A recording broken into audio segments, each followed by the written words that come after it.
Hello મિત્રો, કેમ છો? મજામાં? આજે તમારા માટે સરસ મજાની હું એક ઠેચો લઈને આવી છું. બહુ જ સરસ મજાનો આમળા મરચાંનો ઠેચો છે. જે પણ નાખીશ પૂરો વિડીયો તમારા જોડે શેર કરીશ. 5 નંગ આમળા લીધા છે, 7 થી 8 નંગ આપણે લીલા મરચાં લેશું, લીંબુ નીચવશું અને જે બીજું નાખો એ તમને પૂરો બતાવું છું. ઝંઝનાટી ઠેચો હશે, બહુ જ સરસ. આ તમે ઠેચો એકવાર બનાવીને ખાશો, સેહત માટે બહુ જ સરસ રહે છે. પેટનો દર્દ પણ નથી થતા હોતા, કંઈ પણ જાતની પેટની બીમારી હોય ફેર પડી જાય અને આપણી સ્કિન બી બહુ સરસ રહે છે. તો આપણે બનાવવાની રીતે આપણે ચાલુ કરીએ. આમળા મરચાં મેં પહેલાંથી ધોઈ અને કોળા કરી દીધેલા છે.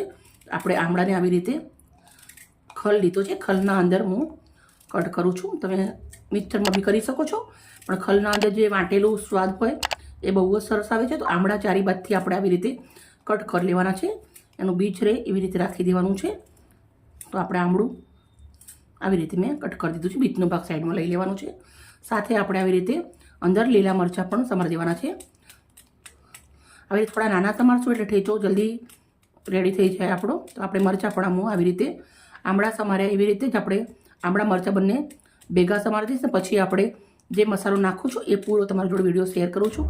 એકવાર તમે બનાવીને ખાશો તમને બહુ જ સરસ લાગશે. આપણે સૂકા ધાણા અને જીરું 1 ચમચી લીધું છે, એ આપણે નાખી દેવાનું છે. આના અંદર મીઠું નાખવાનું છે સ્વાદ પ્રમાણે, 1 ચમચી એટલું.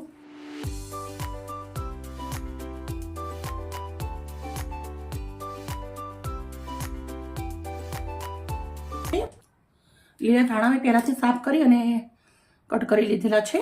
પછી આપણે અંદર ધાણા નાખું છું. એને પણ સાથે સરસ મજાના વાટી દેવાના છે. વાટી રેડી કરી દીધું છે. એક તવાના અંદર 2 ચમચી તેલ ગરમ મૂકવાનું છે. સિંગ તેલ લીધું છે. નોર્મલ જે ખાતા હો તેલ એ બી લઈ શકો છો. તેલને ગરમ થવા દેશું. તેલ ગરમ થઈ ગયું છે. થોડું રાઈ અને જીરું નાખું છું. થોડી હિંગ નાખવાની છે. આપણી જે ઠેચો છે એ વાટકીમાં કાઢી લીધો છે, નાખી દેવાનો છે. ઠેચાને હવે તેલના અંદર થોડી વાર સાતળી લેવાનો છે. 3 થી 4 મિનિટ આપણે આને સાતળી લેશું. જે કચાશ હોય એ નીકળી જાય. 3 થી 4 મિનિટ મેં સાતળી લીધું છે. તો મસાલા કરવાના છે, કરી લેશું. 1 ચમચી તીખું મરચું નાખું છું. અડધી ચમચીથી ઓછી થોડી હળદર, અડધી ચમચી સિંધા મીઠું. આપણે વાટતી વાર પેલું મીઠું લીધું હતું એટલે બીજું મીઠું નથી લેવાનું. લીંબુ નાખવાનું છે. હવે આપણે અંદર લીંબુ નીકળી દઈશું.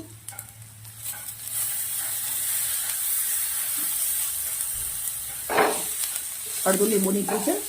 સરસ મિક્સ કરી દીધું ઠેચાને. સાથે થોડા લીલા દાણા નાખી દઈશું. ગેસને આપણે બંધ કરી દીધો છે. મસ્ત મિક્સ કરી દેવાનું છે. આપણો ઠેચો થઈ ગયો છે રેડી. તમે મોટી રોટલી જોડે ખાઓ, ભાખરી જોડે ખાઓ, બહુ જ સરસ લાગે. અને દાળ ભાત જોડે પણ તમે થોડું થોડું લઈને ખાઈ શકો છો. સર્વ કરશું. હવે આપણે એક પ્લેટ લીધી છે. પ્લેટના અંદર આપણે એવી રીતના ઠેચો નીકાળી દઉં છું.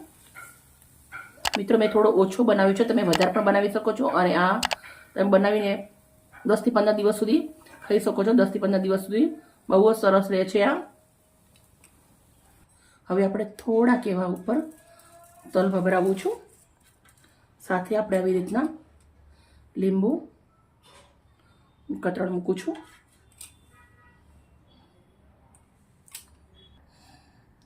આમળા અને મરચું. મિત્રો બહુ જ મસ્ત મજાનું એકદમ હેલ્ધી ડિશ બનાવી છે. બાય મિત્રો, કાલે આવી નવી રેસીપી સાથે.